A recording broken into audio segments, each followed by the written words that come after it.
औज़ुबिल्लाहि मिनश्शैतानिर्रजीम बिस्मिल्लाहिर्रहमानिर्रहीम। अच्छा, चैप्टर आज आपको चैप्टर 8 में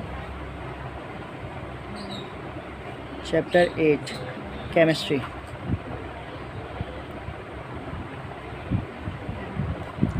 इसमें न्यूमेरिकल आज हम करते हैं। किसके बोले? फ़ैराडेज़ लॉ। फ़राडे और फ़राडिया नहीं है, ये नाम तो तमीज़ से लेना आना चाहिए। फ़ैराड नाम है, फ़ैराड, ठीक है ना। तो फ़ैराडेज़ लॉ तो फ़िज़िक्स में भी काम किया है काफ़ी, फ़ैराड ने फ़िज़िक्स में भी काम किया है इसने, और केमिस्ट्री में भी। तो आओ देखें फ़ैराडेज़ लॉ के न्यूमेरिकल। लेकिन पहले फार्मूला मैं आपको थोड़ा सा एक दफ़ा दोबारा समझा दूं कि W = ZAT। यहाँ पर W जो है वो वेट आपके पास जो डिपॉजिट या लिबरेट हो रहा है, जो चिपक रहा है एक इलेक्ट्रोड से दूसरे इलेक्ट्रोड पे जाके, W उसको इंडिकेट करता है। A जो है आपके पास एम्पेयर है, इसका मतलब एम्पेयर मतलब करंट है आपके पास। ये करंट को वैसे नेचुरली इंडिकेट करते हैं I से फ़िज़िक्स के अंदर, और करंट को हम I से इंडिकेट करते हैं। और करंट का मतलब होता है चार्ज अपॉन टाइम।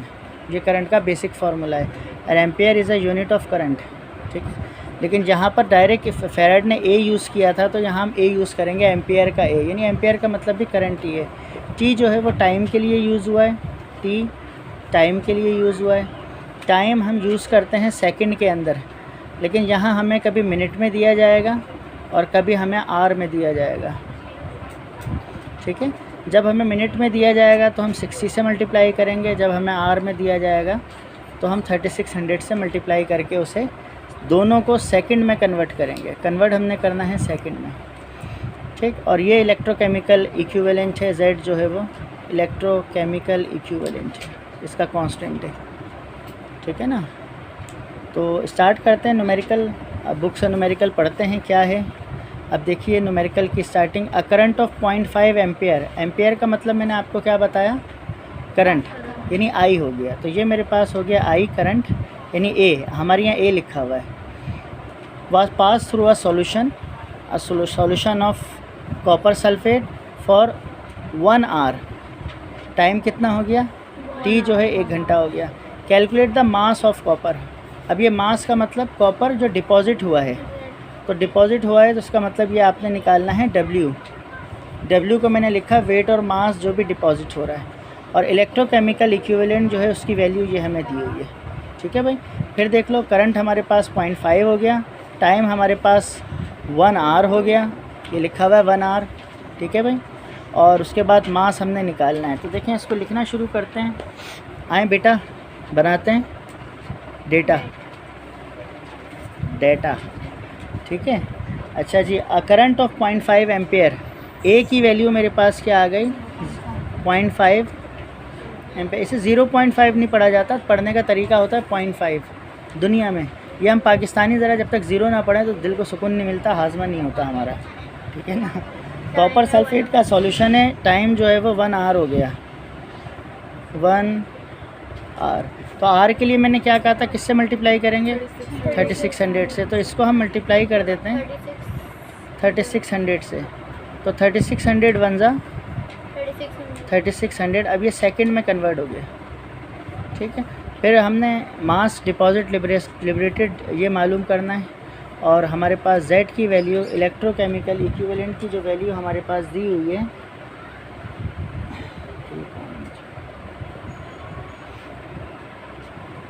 Z की वैल्यू हमें बहुत सारी गिवन है, लेकिन इसमें हम ये लेंगे 3.294 × 10⁻⁷ kg पर कूलम, ठीक है भाई। ये हमें इसकी वैल्यू दे दी। अब देखें, इसका सॉल्यूशन स्टार्ट करते हैं। यहाँ तक clear? Current 0.5 ampere, time 1 hour, इस सब 3600 से मल्टीप्लाई किया। Z की वैल्यू ये है और उसकी ये है, सॉल्यूशन। और उसके बाद लिखेंगे एज़, मेरा नाम आबिद शाह, मैंने फार्मूला सिखाया आप लोगों को, ठीक है। W = ZAT।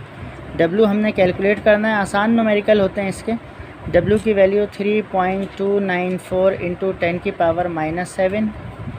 और उसके बाद A की वैल्यू, एम्पेयर कितना है? A की वैल्यू है 0.5 और T की वैल्यू मेरे पास 3600। अब W इज़ इक्वस टू, जब मैं इन्हें मल्टीप्लाई करूँगा तीनों वैल्यूज़ को, तो मेरे पास आएगा 5.929 इंटू 10 की पावर -4। ठीक है, ये मेरे पास जो है डायरेक्ट आ जाएगा इसका आंसर, और ये आएगा मेरे पास केजी के अंदर। तो ये मेरे पास आंसर हो गया। इसकी थोड़ी सी सिंप्लिफिकेशन अगर मैं आपको दिखाऊं तो आप इसे इस तरह करेंगे कि ये जो वैल्यू है आपकी 3.294, इसको 0.5 से मल्टीप्लाई करेंगे और उसको 3600 से। अब कैलकुलेटर है आपके पास, निकालिए कैलकुलेटर। तो देखें, इसको अगर मैं 2.94.5 इन्हें मल्टीप्लाई करूं इन वैल्यूज़ को, तो देखें 3.294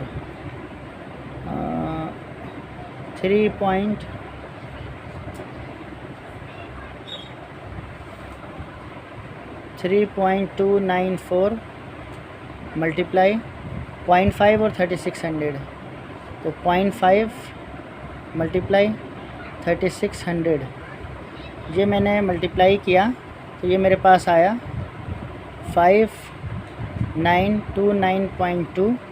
देखें ये वैल्यू मेरे पास आ गई। ठीक है, मल्टीप्लाई करके। क्लियर? इस नंबर को और इस नंबर को, और बराबर में लिख लें यहाँ 10 की पावर -7। अब हमारी मैथमेटिक्स में जो आंसर है, वो आंसर जो आंसर समझा जाता है, जो कबूल किया जाता है, वो सिंगल डेसिमल प्लेस में किया जाता है। यानी मैं पहले नंबर के बाद डेसिमल लगा लूँ, ये आंसर जो है ज़्यादा बेहतर अच्छा समझा जाता है। तो ये डेसिमल यहाँ था, तो मैं कितने नंबर इसे आगे लेके आया, 1 2 3, तो ये -7 पहले से लिखा हुआ है, यहाँ पर मैं लिख लूँगा +3। जब मैं इधर लेकर आऊँगा तो प्लस लिखूँगा, जब उधर लेके जाऊँगा तो माइनस। ठीक है ना? तो W is equals to 5.929 into 10 की पावर -+, 7 में से 3 माइनस होंगे 4, और बड़े वाले का साइन, और ये आ जाएगा केजी में आंसर हमारा। तो ये हमारा ये आंसर बन गया। ठीक है, अगर आप कैलकुलेटर से डायरेक्ट सॉल्व करें तो डायरेक्ट करें, सिंप्लीफाई करें। ठीक है, तो ये देखें, ये तो हमारा बन गया। अब अगर हमारे पास सवाल में इस तरह भी हो सकता है कि ये तो हमारे पास फार्मूला था W is equals to ZAT। ठीक है, हमें W हमसे रिक्वायर्ड किया था और ZAT की वैल्यू दे दी थी। अब ये भी हो सकता है कि आपको बता दिया जाए कि भाई मास जो है वो 40 kg मास है या 40 ग्राम मास है। ठीक है, जो भी है, और Z की वैल्यू बताइए, और करंट जो है वो 10 एम्पेयर है, और टाइम जो है वो भी 10 सेकंड है। तो अब हम ऐसे लिखेंगे कि ये वैल्यूज़ हमारे पास आ जाएंगी। फिर इसको सॉल्व कैसे करेंगे, 40 ऐसे ही रहेगा, 10 10 100Z, फिर ये 100 नीचे आके डिवाइड हो जाएगा, और Z ऐसे ही रहेगा। और जब इन दोनों को हम डिवाइड करेंगे कि 40 को 100 से, तो 40 डिवाइड 100, तो ये मेरे पास आ जाएगा Z की वैल्यू 0.4। ठीक है ना?